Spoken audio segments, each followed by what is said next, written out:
आज मैं संज्ञा का दूसरा चैप्टर लेकर आया। कल संज्ञा की परिभाषा वगैरह हमने बताया था और उसके भेद भेद के विषय में बताया था। लेकिन आज वासुदेव नंदन जी के अनुसार संज्ञा के क्या भेद हैं जो उस विषय में उन्होंने बताया है। हिंदी व्याकरण में सभी तरह की संज्ञाओं को दो भागों में बांटा गया है। वासुदेव नंदन जी कहते हैं कि संज्ञा को दो भागों में बांटा जाता है। वह दो भाग कौन कौन से हैं? एक है वस्तु के आधार पर और एक है धर्म के आधार पर। वस्तु के आधार पर उन्होंने जो भेद किया है वह निम्न है, जैसे व्यक्तिवाचक संज्ञा, जातिवाचक संज्ञा, गुणवाचक संज्ञा, समूहवाचक संज्ञा और द्रव्यवाचक संज्ञा। इस प्रकार उन्होंने 5 भेद संज्ञा का यहाँ बताया है। यह वस्तु के आधार पर है और धर्म के आधार पर उन्होंने सिर्फ भाववाचक संज्ञा की बात करते हैं जो।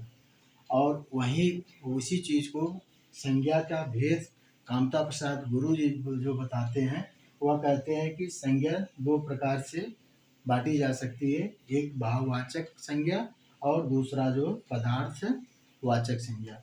पदार्थवाचक संज्ञा में यह बात करते हैं, जैसे राम, राजा, घोड़ा, कागज, काशी, सभा, भीड़। और भाववाचक संज्ञा में बताते हैं भाववाचक संज्ञा क्या है। उसके उन्होंने एग्जाम्पल उदाहरण दिया है, बुढ़ापा, नम्रता, मिठास, समझ, चतुराई। यह जो है उन्होंने बताया कि भाववाचक संज्ञा क्या है। उसके बाद जो है पदार्थवाचक संज्ञा का उन्होंने दो भाग, कामता प्रसाद गुरु जी ने दो भाग किया है। वह व्यक्तिवाचक संज्ञा और जातिवाचक संज्ञा।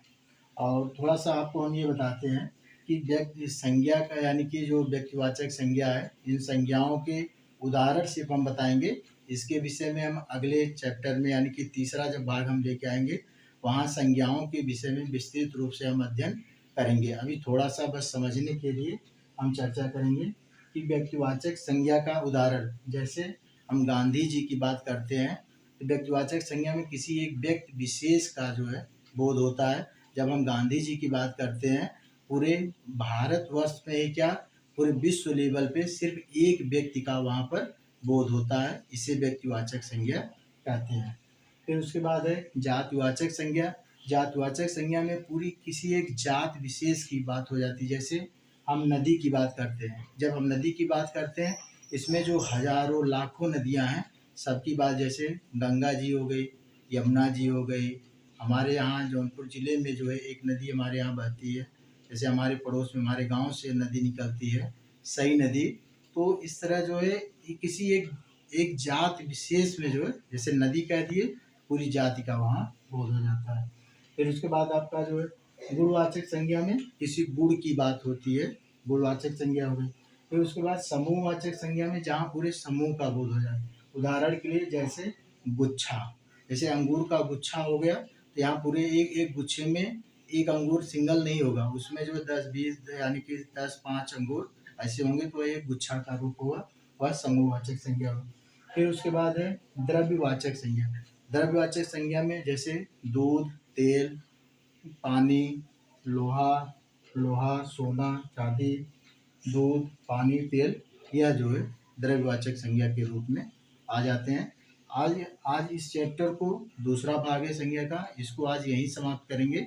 इसके बाद जब हम तीसरा भाग लेके आएंगे, वहाँ पर हम विस्तृत रूप से हर संज्ञा का उदाहरण सहित, परिभाषा सहित बहुत अच्छी तरह से अध्ययन करेंगे।